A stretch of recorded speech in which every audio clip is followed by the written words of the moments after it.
Okay, so this is the second video in the What's in a Medicine podcast series, and we're going to be looking at carboxylic acids and phenols today.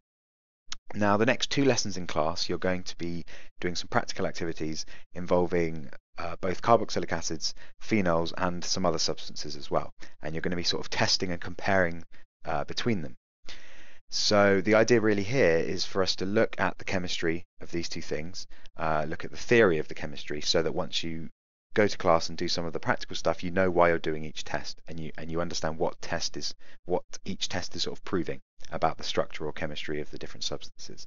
So as the same as last time, I've got some questions there that hopefully you'll be able to answer by the end, and they kind of cover the main specification points for this lesson, for the second What's in a Medicine lesson. So you can pause that, read through them. You can note them down if you want to, just so you have an idea of where we're going. And yeah, let's get on with it. So first of all, carboxylic acids there. So we've got the general structure, RCOOH. And you've definitely met these before. So you've seen carboxylic acids before, but we've maybe not discussed what functional groups are present. So you'll recognize this C double bond O as a carbonyl, and you'll probably recognize this OH as an alcohol, right? Or a hydroxy group, but an alcohol functional group. Now, we don't actually separate a carboxylic acid into these two functional groups. We actually combine these two groups together as a carboxylic acid functional group. So even though carboxylic acids are a class of compounds, they're types of compounds, we can also refer to this group as the carboxylic acid functional group. So we can actually group it together and say that, this compound has a carboxylic acid functional group. But do bear in mind that the carbon that's bonded to the oxygen must also be bonded to the OH in order for it to be a carboxylic acid functional group. If this OH, was somewhere else in the molecule, somewhere else in the compound, then they would be two separate functional groups. But if we have the OH and the double bond O bonded to the same carbon like this, then we've got ourselves a carboxylic acid functional group. So, bearing that in mind, and that's how we write it as well. So just dash COOH, and that just assumes that this oxygen is bonded to this carbon, and this OH is bonded to this carbon as well. So, what I would like you to do is, looking at these 5 compounds, see if you can jot them down first of all, and see if you can work out which of them are carboxylic acids and which of them aren't. And what you can also do is see if you can name any of them. So do a bit of practice with the nomenclature, so working out the names of compounds, and that would also give you an indication whether they are carboxylic acids or not. Okay, so work out which is a carboxylic acid and which isn't, and see if you can have a go at naming them. So just pause it here, and then I'll go through the answers. Okay, so first of all, we have this compound over here, and you'll see that the OH and the C double bond O are separate from each other. Yeah, so this OH is not bonded to this carbon over here, so this cannot be a carboxylic acid. Okay, and if you were to work out the name for that, it would be 3-hydroxy-butanone. So that's actually a ketone, not a carboxylic acid.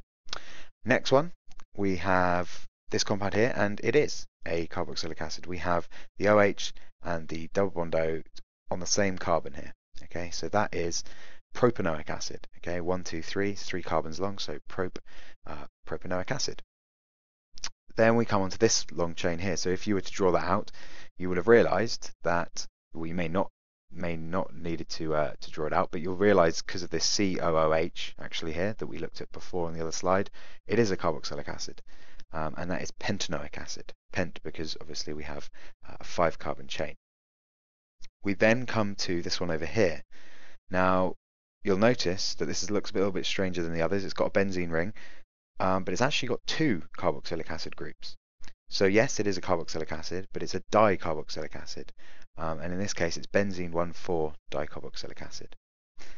And then finally over here, you'll notice again that the OH is not bonded to this same carbon, so that cannot be a carboxylic acid, and it is in fact 4-hydroxy-2-butanone. So another isomer of this over here. Okay, so hopefully you've got a good understanding of why these are carboxylic acids and why these aren't. It should be straightforward. So we're just going to have a look about naming them. So carboxylic acids are named in the same way as most organic substances, in the sense that the number of carbons tells you the sort of the start of the name. So, you know, meth, eth, prop, bute, pent, etc. So a carboxylic acid that has one carbon would be methanoic acid. So you just add the oic acid part to make it a carboxylic acid. So what I'd like you to do is see if you can name the next three carboxylic acids after methanoic acid. Okay, so obviously just going up one carbon each time, so do the next three. So pause it here, give it a go, and see if you can also name this carboxylic acid at the bottom as well.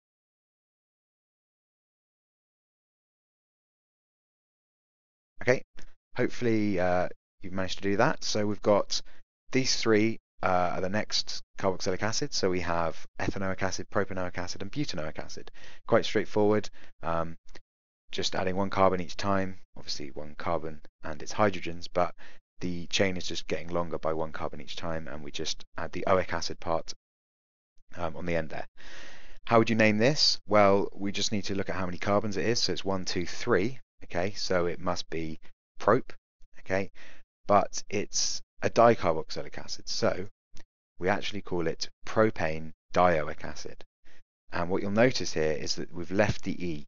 Okay, so when it's a dioic acid, so when we add dioic acid and it's a dicarboxylic acid, we leave the E on the end of the name. So we'd leave the E on the end of, you know, methane or ethane, propane, butane. We'd leave that E and just add the dioic acid part. Whereas for the single carboxylic acids, we get rid of that E. Ethanoic acid, propanoic acid. Okay, so just a little bit to notice there. So summary then, carboxylic acids, the name ends in oic acid. For a dicarboxylic acid, the name ends in dioic acid. But for dicarboxylic acids, we leave the name in full. Yeah, we leave the alkane name with its E, and we just add the dioic acid. But for normal carboxylic acids, we remove that last E, so oic acid there. So methane be methanoic acid, propane be propane dioic acid. So we leave that E there. Okay, so we've looked at the structure and the naming of carboxylic acids. So we're now going to have a look at some of the properties, and we're going to start with really the acidity. Now, the acidity of each of these compounds is dependent on how easily they can donate this hydrogen. Okay, so an acid is a proton donor. They donate a hydrogen ion, and all of these compounds have hydrogen which they can donate, some more easily than others. Now you can see here we've got a carboxylic acid, so we have ethanoic acid here. We've then got phenol, okay, which is a benzene ring attached to an OH, okay, and then finally we have an alcohol. We've got ethanol, which is just a primary alcohol with its OH group here. And all of these hydrogens are in bold because those are the hydrogens which can be lost. Okay, they can act as acids because of these hydrogens, but the strength of those acids depends on how stable the resulting ion is once it's lost these hydrogens. Okay, and some are more stable than others. So if we have a look at the ions that are formed once these protons are lost, we get ethoxide. Okay, so that's just the same as before, but it's lost the hydrogen. It's now got this negative charge here on the oxygen. Phenoxide, which is when our phenol has lost its proton. We've got a negative charge delocalized around the whole thing. And then we have this ethanoate, which is the ion that's formed when we lose our hydrogen from here. And this also has delocalization. That's what these dashed lines mean. It means basically electrons are delocalized across all these dotted lines. Now, you can see ethoxide has very little delocalization. And it's because of this very little delocalization, it means that it's not very stable. Okay, so this isn't formed very easily. That hydrogen is not very likely to be removed because this is not very stable. The phenoxide is more stable, but it can't really delocalize too much electron density into this ring, because that will destabilize our nice aromatic ring that we've got there, our delocalized electrons that are already in our benzene. But it can be can be delocalized slightly across the structure, and then we've got the ethanoate, which can actually be delocalized all the way across here very stably. So that leads us to the conclusion that ethanoate ions are the most stable, phenoxides are the next most stable, and then ethoxides or methoxides or anything like that. So ions that are formed from alcohols are the least stable. We've got our little less than arrows there. So an ethoxide is less acidic than a phenoxide. An ethoxide is less stable than a phenoxide, and a phenoxide is less stable than an ethanoate ion. So we can therefore say that ethanoic acid is the strongest acid, followed by phenol, and finally ethanol. So most acidic, next most acidic, least acidic. So since both carboxylic acids and phenols have some acidic character, so we say carboxylic acids are most acidic, but phenols have some acidity, you would expect them to react in the same way that other acids react. So for example, with bases in neutralization reactions. So we've got two general equations there, acid plus metal hydroxide and acid plus metal carbonate. See if you can remember the products of these general equations. So write them down, see if you can do it, and then I'll go through it. Okay, so hopefully you can remember that. An acid plus a metal hydroxide gives salt plus water, okay, and an acid plus metal carbonate gives us salt, water, and carbon dioxide. So we've also got that carbon dioxide there, which of course you'd see as bubbles. Yeah, you'd see as effervescing. So reactions then. So we've looked at the acidic properties. So what reactions would we get? If we have a carboxylic acid and a phenol, they will both react with sodium hydroxide solution, okay, to form a salt and water. They're both acids. They both have some acidic character. They will both react with a metal hydroxide to form a salt and water. So in the first case, we've got phenol plus sodium hydroxide, and we're going to get a salt here, okay, and we're going to get our water. So we'd get our sodium phenoxide, which is our salt, and then our water. So what I'd like you to do is work out what would be formed in this case. We've got a carboxylic acid, and we've got our sodium hydroxide again. What would be formed there? Okay, so we would be getting our salt again, because we know we've got to form a salt and water, and our H2O. So the salt in this case is sodium ethanoate. Okay, so we've got the sodium part of the salt, and then the ethanoate is the negative ion. So sodium ethanoate. So up here we've got sodium phenoxide, sodium ethanoate. Okay, now although phenol is acidic enough to react with a metal hydroxide, it's not acidic enough to actually react with a metal carbonate. So we don't need to worry about that reaction, since sodium carbonate would not react at all with phenol. Carboxylic acids, however, are acidic enough, and they will react with metal carbonates such as sodium carbonate in the way that you'd expect. So you'd expect to get a salt, carbon dioxide, and water.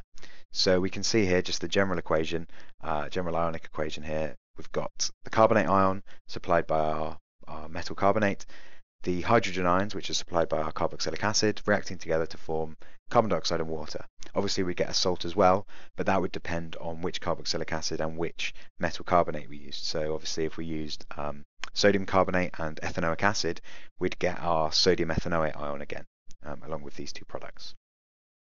Okay, so the last thing then is just looking at the test for phenols.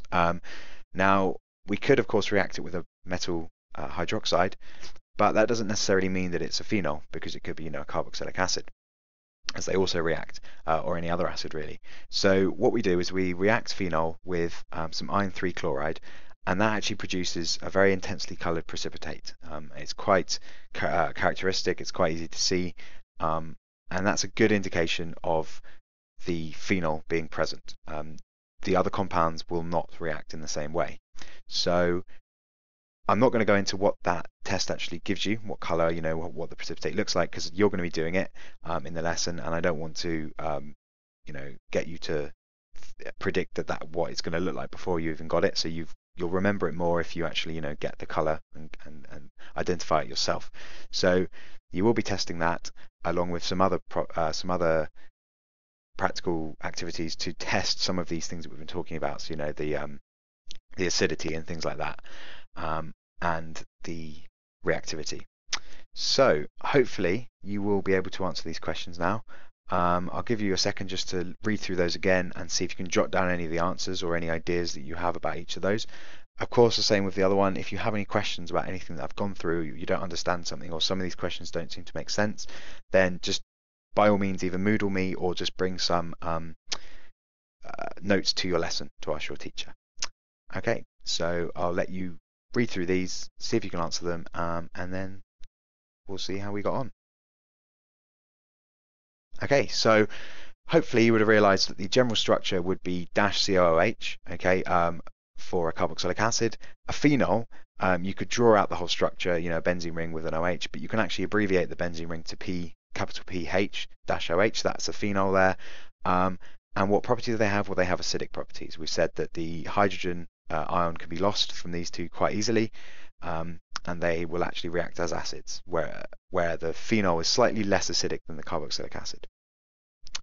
So that's kind of the next question there. How does the acidity differ? Well, the alcohols are very, very unacidic. They're not very acidic at all. Phenols are quite acidic, and carboxylic acids are the most acidic of these. But it is good to bear in mind that carboxylic acids are still not strong acids. They're still weak acids. Yeah. So even though in comparison to phenols and alcohols, they're quite strong acids, in the grand scheme of things, comparing them to, you know, sulfuric acid, phosphoric acid, hydrochloric acid, carboxylic acids are still weak acids. How do we get this this order of acidity? Well, it's the stability of the RO minus ion. Yeah, so that how well that negative charge can be stabilized by the different compound, by the different ion. What reactions are the most important? So acid base, because they both act as acids. And how can we test for phenols? Well, we just said that, iron 3 chloride. So hopefully that was useful and you've got a good idea about some things of carboxylic acids and phenols. And good luck in the practical. I will see you next time.